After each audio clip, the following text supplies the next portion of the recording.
While Algeria and Burkina Faso might be on rocky terms right now, possibly caught in the fallout from Algeria's ongoing tension with Mali, but there's one thing that clearly unites them: a deep-rooted frustration with France, just like Mali, Niger and Burkina Faso.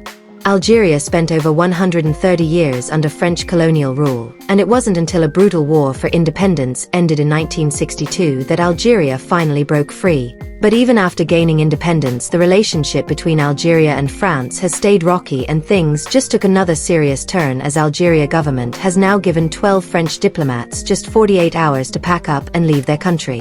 But what's really behind this sudden move? And how is France reacting now?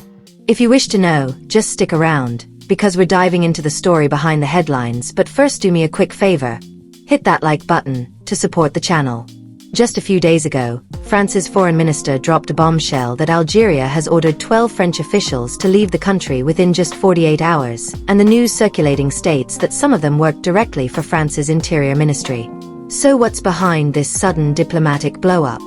Well, according to inside sources, this dramatic move by Algeria is payback. And why? Because France recently arrested 3 Algerian citizens on its soil. These men are suspected of being involved in the high-profile kidnapping of Amir Bouka, better known online as Amir Z. He is a vocal critic of the Algerian government. Amir, a dual French and Algerian national, built a massive followers on TikTok by calling out the Algerian regime. His content unfiltered, fiery and fearless. Fearing for his safety, he fled to France and was granted asylum 2023. But in April 2024 things took a dark turn, as he was kidnapped right outside Paris. Fortunately, he was released a day later. That's when French prosecutors launched a major investigation, and they believed the abduction wasn't random, it was political. The 3 Algerian arrested are now being held in pre-trial detention, facing charges not just for the kidnap, but for conspiracy tied to terrorism. Algeria, however, isn't having it. The government issued a furious statement calling the arrests unjustified and unacceptable, warning that this could do serious damage to Algerian-French relations, and they're not backing down. In fact, Algeria doubled down, branding Amir Bouka is a saboteur with alleged terrorist ties. They've issued 9 international arrest warrants for him, accusing him of fraud and terror-related crimes, and are demanding his extradition to face trial. So what's really going on here? A legal tug-of-war or a political power play? And how far will Algeria and France go to protect their own? Here's where things really heat up among the 3 Algerian arrested by French authorities. One of them was actually a consular agent, a government representative. That's a big deal in diplomatic circles, and that's crossing a red line. In response, Algeria wasted no time, and the foreign ministry summoned France's ambassador in Algiers, Stéphane, and issued a sharp protest demanding answers and the immediate release of their consular official. They didn't just ask nicely, they made it clear this was serious. France, on the other hand, isn't backing down either. French Foreign Minister Jean-Noël Barrot responded bluntly, saying that if Algeria sticks to its decision to expel those 12 French diplomats, France will definitely retaliate. His words: "This move will not go unanswered." But here's the thing, this isn't just about diplomats and political tension in 2025. To really understand what's going on, we have to rewind almost 200 years back to the roots of this long, bitter relationship. In January 1830, France made a fateful decision after years of trading with Algeria. French leadership under King Charles X, who chose conquest over commerce. By June that same year, French troops landed and launched their invasion, and what followed wasn't just a takeover, it was a brutal, drawn-out colonization over the next decades. France expanded its control from the coast to the interior. The invasion was ruthless. The entire villages were burned, crops were destroyed, they massacred many people, and mass rapes became tools of domination. Homes, farmland and communities were wiped off the map within the first 30 years. Between 500,000 and 1 million Algerian, out of a population of just 3 million, were killed, and it didn't stop there. By 1848, Algeria was declared not just a colony but officially part of France. It was split into 3 departments, which were Ailers, Oran, and Constantine. But don't let the paperwork fool you. What was happening on the ground was horrific. The conquest dragged on for nearly 20 years, and the French used extreme violence to break Algerian resistance. Civilians were tortured, some were buried alive, many died from disease, famine, or in mass detention camps. Over 2 million Algerian were imprisoned. At some point, one chilling quote from a French officer, Lucien de Monty, says, In all, we must annihilate all who do not crawl beneath our feet like dogs. That's the mindset they brought into Algeria, and prisoners they were tortured with electric shocks, imprisoned in dry wells and subjected to inhumane abuse. So when you see tensions flaring between Algeria and France today, it's not just politics, it's history refusing to stay buried. The dark legacy of colonialism in Algeria is a struggle for freedom. France's colonial rule in Algeria was far more than just violent, it was systematic and exploitative beyond mass killings. The French seized religious funds, restricted people's movement, and confiscated some of Algeria's most fertile lands, handing them over to European settlers. They looted Algeria's natural wealth: gold, iron, coal, and other precious minerals. Maps, manuscripts, books, and thousands of cultural artifacts were taken, many of which are still held in French museums and archives today, despite Algeria's repeated calls for their return. But that's not all. Between 1960 and 1966, France carried out a series of nuclear tests in the Algerian desert. Official French records acknowledge 17 tests. Algerian historians say there were at least 57, and the first ominously named Djerbi's Blue was detonated on February 13, 1960. The radioactive fallout was devastating. An estimated of 42,000 Algerians died and countless more were injured. The environmental scars remain, and so do the memories. France had maintained a tight grip on Algeria for over a century. But by 1911, a group of educated Muslims known as the Young Algerian demanded political representation in the French National Assembly. Their request was denied. Then came World War I. France began drafting Muslims to fight against Germany, sparking resistance from many Algerians who had grown weary of second-class treatment. Tensions escalated through the years, only intensifying after World War II. Inspired by the ideals of the 1941 Atlantic Charter, Algerians began pushing harder for independence. By 1945, they were done waiting. When Nazi Germany fell, Algerians saw a global spotlight.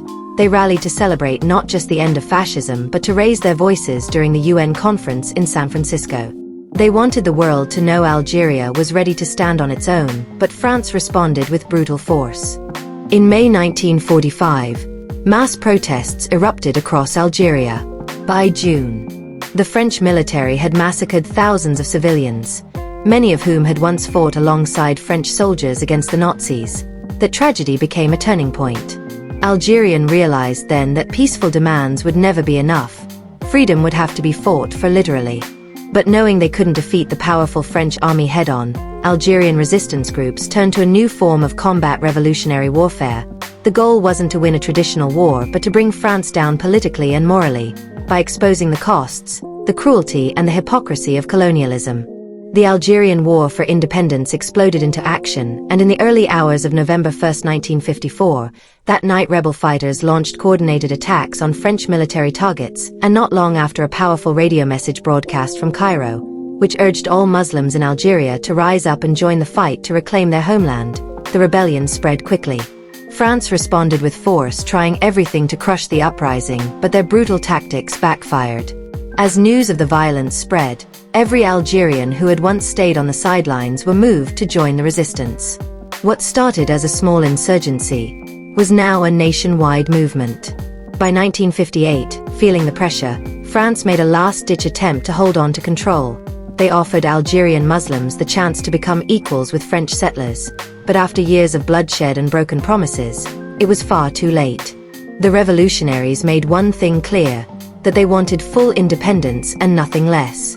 After nearly 8 years of relentless fighting and 132 years of colonial rule, the tide finally turned. In March 1962, French President Charles de Gaulle signed the Éon Accords, bringing the war to an end. It was a hard-won victory, but it came at a devastating cost. As many as 1.5 million Algerians lost their lives, and yet despite the mass killings, torture, and years of repression, France has never officially apologized. In 2021, French President Emmanuel Macron took a step toward acknowledging the past. He admitted that France had committed atrocities and proposed the creation of a Memories and Truth Commission, but he stopped short of offering any apology or formal repentance. France, he said, would not ask for forgiveness. For decades, the subject of Algeria was practically untouchable in French society. During the war, the government actively censored newspapers, films, and books that dared to report on the use of torture or other abuses. Even today, it remains one of France's most uncomfortable historical chapters, a past that refuses to stay buried. So anyone with eyes can see why Algeria continues to resent France and why the France-Algerian relationship has remained strained. Although during the first years after its revolution, Algeria was forced to depend on France as it was a newly created country. The already established trade links, the lack of experienced Algerian government officials, and the military presence provided for in the Eon Accords, thus ensured the continuance of French influence in the country. France supplied much-needed financial assistance, a steady supply of essential imports and technical personnel. However, things began to change in the early Ramadan years, when the Algerian government assumed control of French-owned petroleum extraction and pipeline interests and nationalized industrial and energy enterprises.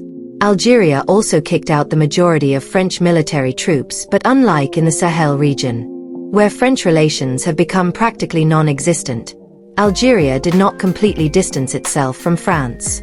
However, since then the relationship has been off and on. After Western Sahara shift in July 2024, France ignited a diplomatic firestorm with Algeria by openly siding with Morocco in the long-running dispute over Western Sahara, which is a desert region at the heart of one of Africa's most heated territorial conflicts. The roots of this conflict stretch back to 1975, when Spain began withdrawing from the region as part of the global decolonization wave. Morocco responded with the Green March, a strategic move to assert its claim over the territory. On the other side stood the polarized front, backed by Algeria fighting for the independence of Western Sahara and representing the native Sahrawi people. Then came a major twist. French President Emmanuel Macron sent a public letter to Morocco's king, endorsing a controversial proposal from 2007. In it is a Morocco offer, which limits autonomy for Western Sahara under Moroccan rule. Macron declared it the only realistic solution to the conflict. With that, France officially backed Morocco's autonomy plan, breaking from decades of diplomatic neutrality. It was a significant shift and one with consequences by aligning with Morocco. France joined the ranks of the US, Israel, and Spain.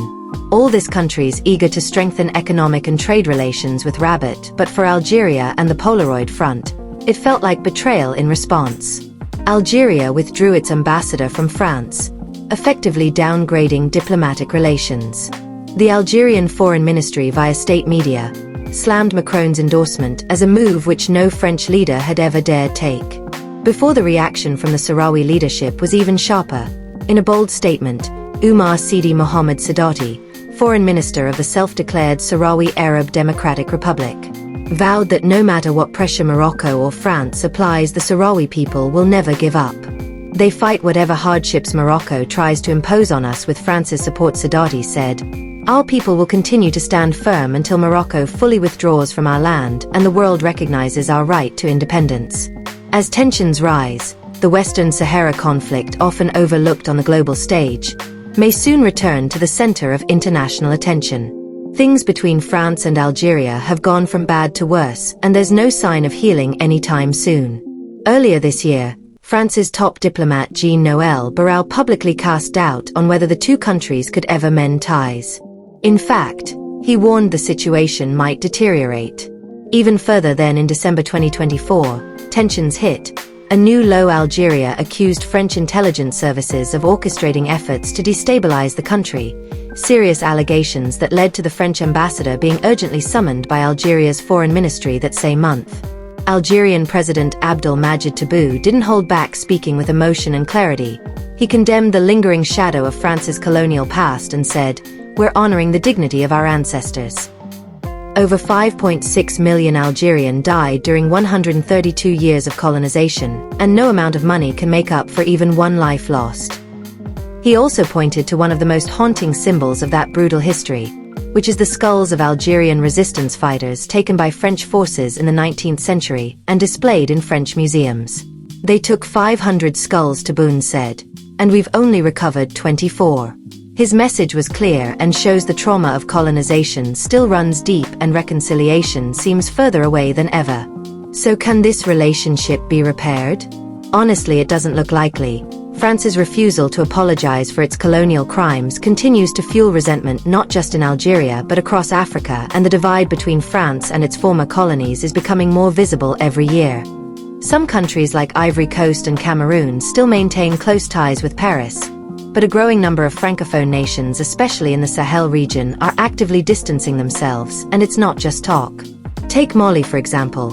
After a military coup in 2020 that brought in a new president to power, the new leadership kicked out French troops, ended a military pact with Paris, and ordered the French ambassador to leave French media outlets, banned the French language, and was even stripped of its official status. Burkina Faso followed suit, and President Ibrahim Traoré, who also came to power through a coup, told France that their troops were no longer welcome. Just like Mali, he declared that Burkina Faso would handle its own security. Then in 2023, another coup, another break with France. The military ousted President Mohamed Bazoum, a known ally of Paris, and began reshaping the country's foreign alliances. It's no coincidence these coups weren't just political power plays, they were fueled by growing anti-French sentiment that had been simmering for years across Africa. There's a rising generation that's questioning France's influence, its role in past atrocities, and its place in their future, and while France scrambles to maintain its foothold, it seems more and more African nations are choosing to chart a new path. One without Paris in the driver's seat, and France's grip on Africa is slipping away, and fast. Just like in Mali and Burkina Faso, the military leaders in Niger aren't backing down, not even in the face of sanctions or threats of war. The president has stayed firm, even going as far as expelling the French ambassador from the country. But what's truly striking isn't just what the governments are doing, it's how the people are reacting in both Mali and Burkina Faso. The moment the coups took place, crowds poured into the streets. These weren't protests, they were celebrations. People waved flags, chanted slogans, and held up signs with bold messages like, "Down with France" in Burkina Faso. The anger ran so deep that demonstrators stormed and vandalized the French embassy. Even though Algeria and the Sahel countries aren't exactly on the same page politically, they share one undeniable truth, which is France's influence in Africa is crumbling bit by bit, year by year, and African nations are turning the page and writing a new chapter without France in it. So what do you think? Is this the beginning of a major power shift on the continent? Drop your thoughts in the comments below, and hey, if you found this video insightful, hit that like button, share your opinion, and don't forget to subscribe so you never miss a story that matters.